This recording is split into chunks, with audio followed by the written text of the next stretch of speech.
মাগরিবের নামাজের পরে 6 রাকাত আওয়াবিন নামাজ আছে।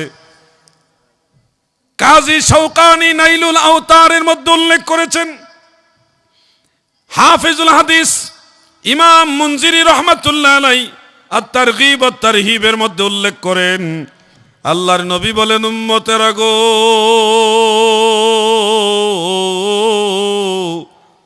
যদি মাগরিবের নামাজের পরে 6 রাকাত নামাজ আদায় করো, মান সাল্লা 6 রাকাত বাদাল মাগরিব, যারা 6 রাকাত নামাজ মাগরিবের পরে আদায় করবে, তার আমল নামায় যদি 50 বছরের সমান গুনাহ থাকে, আমার আল্লাহ সমস্ত গুনাহ খাতা মাফ করে দিবে।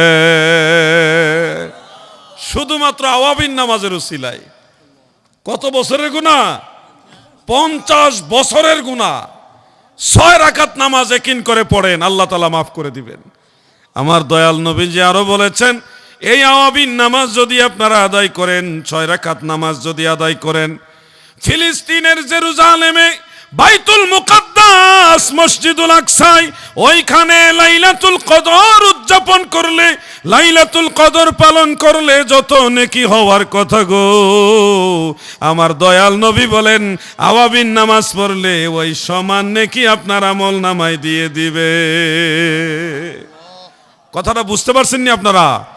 লাইলাতুল কদর মানে সাধারণ বিষয়, 1000 মাসের চেয়েও দামি, উত্তম, এত বড় একটা মহামূল্যবান আমল মাত্র 6 রাকাত নামাজের বিনিময়ে পেয়ে যাবেন। তাও কোন জায়গায়? বাইতুল মুকাদ্দাসে, মসজিদুল আকসার মধ্যে। এত বড় নিয়ামত আল্লাহ তাআলা নবীজির মাধ্যমে আমাদের দিয়েছেন। কেন দিয়েছেন? অন্য কোনো নবীর উম্মতের জন্য এটা ছিল না, শুধু আখিরি নবীর উম্মতের কারণে পেয়েছেন। আমার নবী চায় আমার উম্মতের হায়াত কম, 60, 70, 80 বছরের মধ্যে হায়াত শেষ। আগের নবীর উম্মতেরা 400, 500, 600, 700, 900 বছর পর্যন্ত হায়াত পাইছে। কত লম্বা লম্বা হায়াত। আমার গুনাহগার উম্মত হায়াত পাবে কম। এই অল্প হায়াতের মধ্যে কিভাবে তারা পরপারে সহজে পার হবে, এই জন্য আমার দয়াল নবী আল্লাহর কাছ থেকে স্পেশাল কিছু সুযোগ সুবিধা আমাদের জন্য নিয়ে আসছে। নবীর কথা যদি মানো, আমার নবীর কথা যদি মানো, দুনিয়া তো ভয় নাই, মরার পরেও কোনো ভয় থাকবে না। আমার আল্লাহ আমাদের সবাইকে আমল করার তৌফিক দেন, মহব্বতে বলেন আমিন। সবাই বলেন আমিন।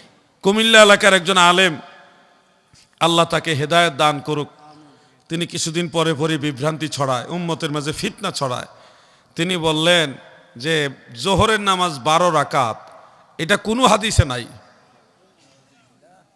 এই ধরনের কথা যখন শুনি মাঝে মধ্যে বিশ্বাস করতে পারি না। ওনার এই কথাগুলি কিভাবে বলে ফেলে? একটা জিনিস না জানলে আরেকজন আলেমকে জিজ্ঞাসা তো করবে, আরো 10 জন ভাইকে জিজ্ঞাসা করবে এটা জানেন কিনা। যেটা আমরা করি, আমরা কোনো বিষয় যদি কনফিউশনে পড়ি, সাথে সাথে বড় বড় আলেমদের নক করি যে ব্যাপারে আপনার কাছে কি দলিল আছে। কিন্তু আশ্চর্যের বিষয়, ওই যে দয়াল নবীজি বলছে সবচেয়ে উত্তম হবে আলেমরা, সবচেয়ে নিকৃষ্ট হবে আলেমরা। ইনারা বলে দিলেন যে 12 রাকাত জোহরের নামাজের কোনো হাদিস নাই। এমনিই তো মানুষ নামাজ পড়তে চায় না, মাঝখানে আবার বড় ডিগ্রিধারী একজন যদি বলে নামাজ 12 রাকাত পড়া লাগে না, তাইলে আর কোনো কথা আছে? এমনি তো নাই নামাজ। জোহরের নামাজ সত্যিকার অর্থে বলেন সব মুসল্লিরা কি 12 রাকাত পড়ে? পড়ে না তো। 4 রাকাত সুন্নত, 4 রাকাত ফরজ আর 2 রাকাত সুন্নত পড়েই গো বাড়িতে চলে গেছে, নফল নামাজ পড়ে না। অনেকে আছে 4 রাকাত সুন্নতও পড়ে না, ফরজ 4 রাকাত পড়ে 2 রাকাত সুন্নত পড়েই বাড়িতে গেছে গা, শেষ।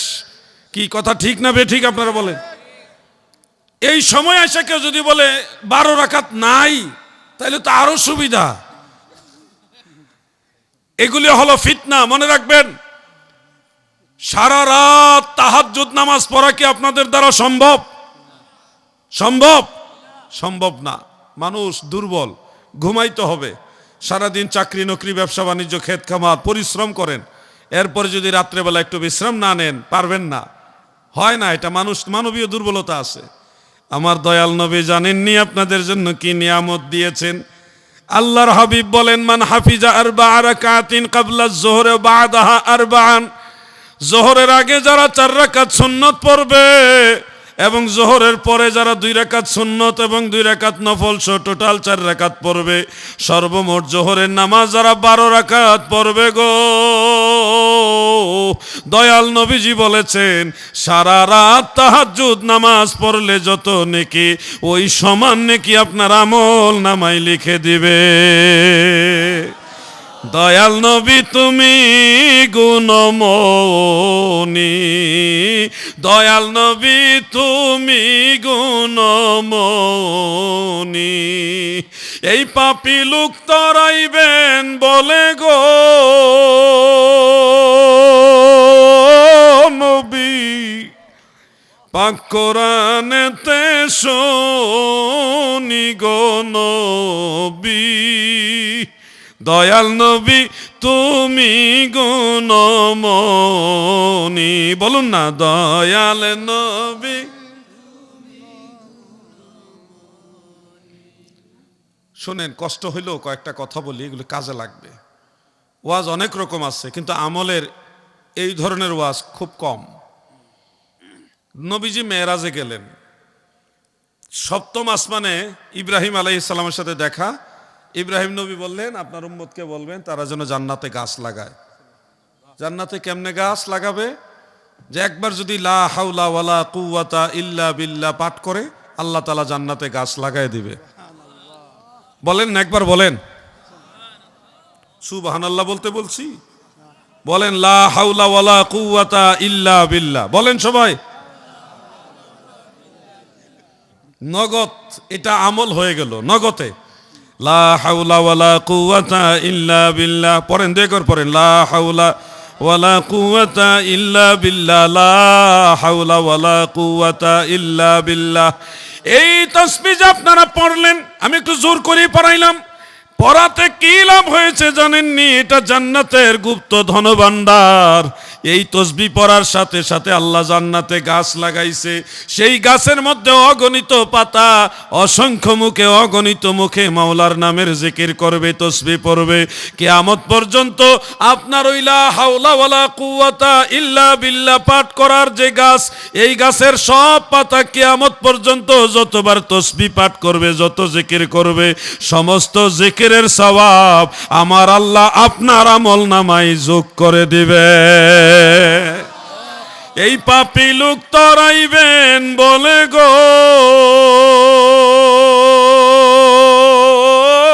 নবী, পাক কোরআনেতে শুনি গো নবী, দয়াল নবী তুমি গুণমণি।